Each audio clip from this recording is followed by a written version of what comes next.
Hello everybody, John Fulford here. I hope you're doing well. I'm doing great. Thanks for asking. If you're watching this, that means we got the audio issues sorted out. I don't know why audio is a big issue on these YouTube type videos. There's always some issue going on. Even though I have the new DJI clip mic thing, I got the iPhone with the this and the that extension and the adapters, enough. I hope I got it working for you. If you're watching this, that means I got it working. Let's talk about the PMC 2023.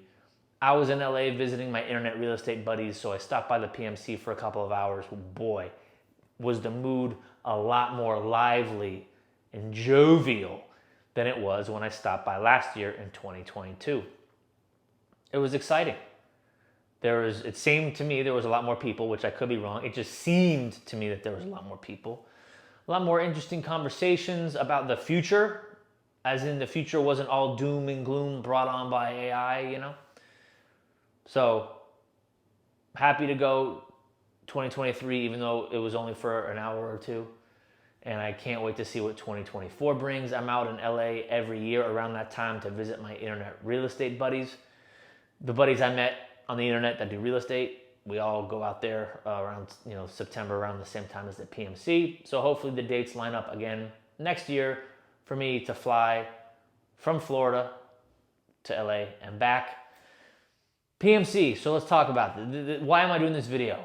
Well, I met a lot of composers, a lot of producers, a lot of musicians at the PMC this year, and there was some that got it right and some that got it wrong. So I'm going to tell you how to get it right for 2024. Whether you go or not, you'll have this knowledge. So the PMC Production Music Conference has become the premier production music meetup worldwide. Okay, what does that mean? Well, back in the day, people would go to a conference called MIDEM in France. It used to be held every January. Then it was held in the more like the summertime in the south of France. People from Asia, Africa, Europe, America, everywhere would go to this conference and talk about production music. It was one facet of the conference. There was a lot of pop music and live music stuff going on as well, like not just production music. Then the PMC conference started, while at the same time, kind of MIDEM was, MIDEM is on an indefinite hiatus. Some people say it's going to come back in 2024. But long story long, all these people from Asia, Europe, and other countries around the world started coming to the PMC in Hollywood. Now, why is that? Well, let's say you just pick a country in Europe. It's easy for you to go to the south of France on a vacation.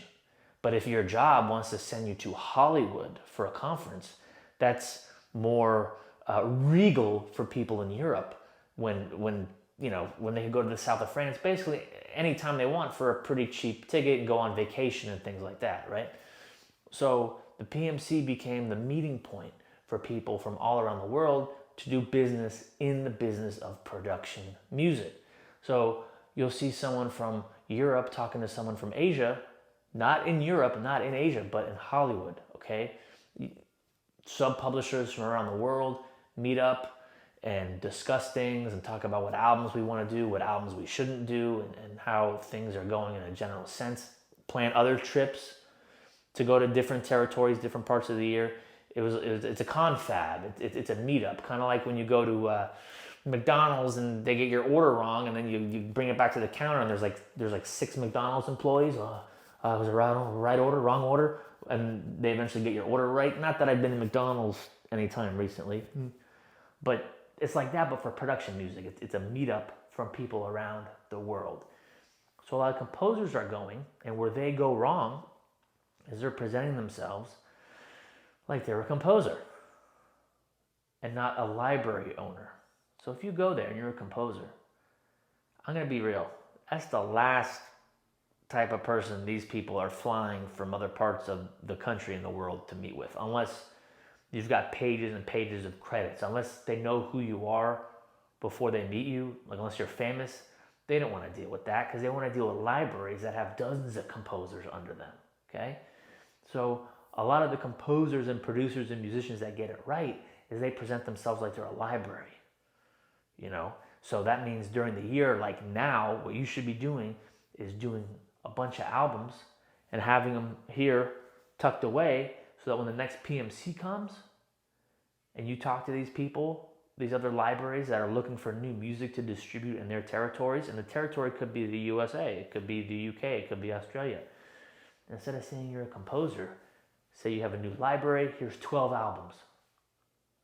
Jazz, kids music, more jazz, different types of jazz, different types of kids music. I don't know. I'm just trying to get some good genres for you guys. Future bass, that ain't gonna work. Swagger rock, that ain't gonna work. There's too much of it. Jazz, children's music, foreign language, things like that. If you have those tucked under your arm, hit them with that, you're gonna walk away with some deals. It might not be deals where they give you money up front. It might be deals where you keep your copyright. But if you wanted money up front, you could probably find those deals too. A lot of budgets walking around the PMC. Okay, I've been saying that. All right. But if you go as a composer, you're automatically putting everybody on the back foot. Right? If you go as a library, they want to get to know you. They want to get to know your business. And then you could say, well, I composed everything. Oh, really?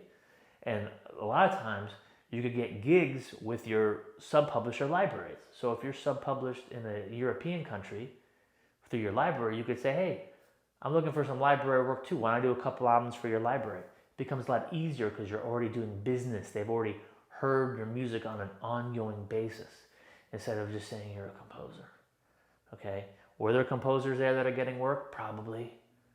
Okay, they want to work with new composers too. Like libraries always want new stuff. But it's easier to get more lucrative work on an ongoing basis if you say you're a library. So now's the time. This is late 2023. I'm assuming the next PMC will be September 2024. So now you have all this time to start working on your albums. A couple hours a day, a few hours a week, chipping away at it, chipping away like that guy in Shawshank Redemption, chipping away at the bricks and stuff. Okay, but you're not in prison. I hope not. Okay? Do a bunch of albums, have them ready, and then say, I'm a library. Okay? Link to the Discord in the description. Like, share, and subscribe.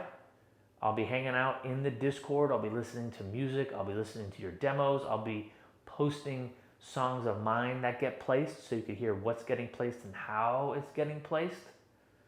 Hope you liked this video. Thanks again for watching, and I'll see you next time.